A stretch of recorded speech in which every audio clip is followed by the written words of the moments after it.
The Bible and the age of the earth. Does the Bible say anything about how old the earth is?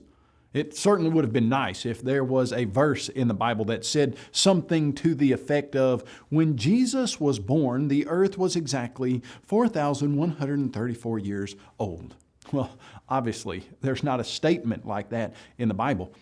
The Bible doesn't give us an answer in one specific place, but many times the Bible does give you an answer, and in order to find that, you need to take several different verses and put them together, almost like a puzzle. So let's take a look at one piece of this puzzle at a time. In one sense, the Bible does tell us exactly how old the earth is. You see, in Mark chapter 10, verse 6, Jesus said this, "From the beginning of creation, God made them male and female." So, how long has humankind been on this earth? Jesus clearly stated that it was from the beginning of creation. In Genesis chapter 1, verse 26 and following, the Bible explains to us that God created Adam and Eve on the sixth day of creation.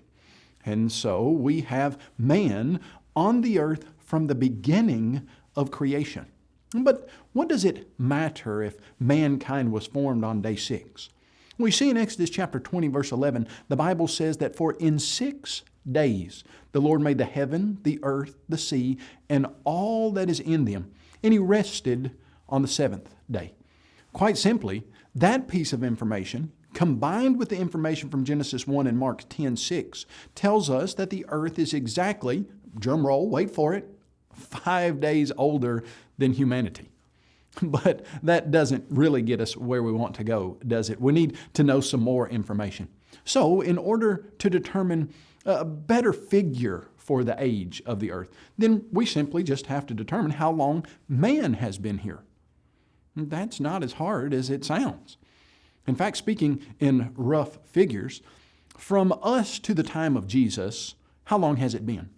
Approximately 2,000 years. Secular history gives us that piece of information since it is several years past 2000 AD, that AD standing for Anno Domini, in the year of our Lord. So from us to Jesus, about 2,000 years. But then when we look at the other genealogies in the Bible, we need to go from Jesus to Abraham. So how many years is it from Jesus to Abraham? Do you know secular history also volunteers this figure? Turns out to be right at about 2,000 years. So from us to Jesus, 2,000 years. From Jesus to Abraham. Abraham lived in about 2000 BC, 2,000 years before Christ. So from us to Jesus, 2,000 years. From Jesus to Abraham, 2,000 years. So we just have one final piece of the puzzle. And that final piece is the number of years from Abraham to Adam. Now we know from Genesis 1 through 5, that the earth was created on day 1.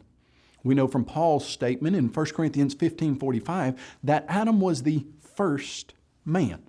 And we know from Genesis 1 that Adam was created on the 6th day of the creation week. If we could determine the number of years between Adam and Abraham, that would place us within 5 days of the beginning of the earth. So all that we would need to do to calculate that approximate age would be to go to Genesis chapter 5 and look at the names of the fathers and then see the ages that those fathers were when they gave birth to their children. For instance, you go to Genesis 5 and it says Adam was 130 years old and he gave birth to his son Seth. And you can follow those fathers and sons down the timeline, and there are about 20 to 22 generations there. And you can add the 130 years and then the 90 years and then the 35 years, etc. And that gives you approximately 2,000 years between Abraham and Adam.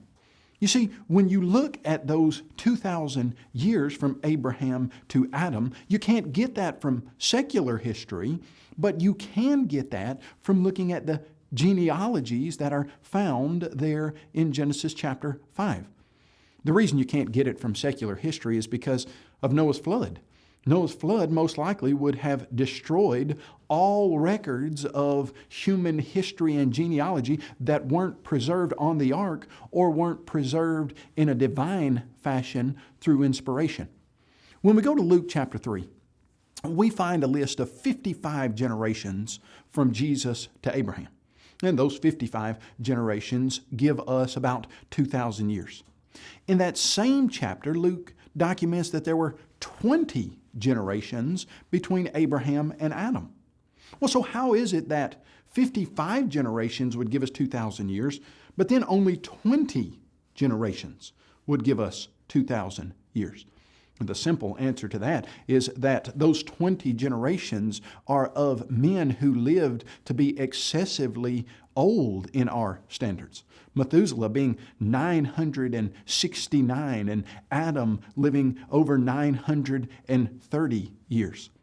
You see, when we look at these time periods along with these genealogies between Abraham and Adam, it's very simple to calculate the approximate number of years between them, and it turns out to be right at about 2,000 years. From present to Jesus, 2,000 years. From Jesus to Abraham, 55 generations, but about 2,000 years. And from Abraham to Adam, 20 generations, but still about 2,000 years. The Bible teaches, after all the pieces have been put together, that the earth is only about 6,000 years old or so. And this idea certainly contradicts the false notion that the earth is millions or billions of years old, and that somehow the earth had been around for billions of years before humans arrived. It is, after all, a relatively young earth.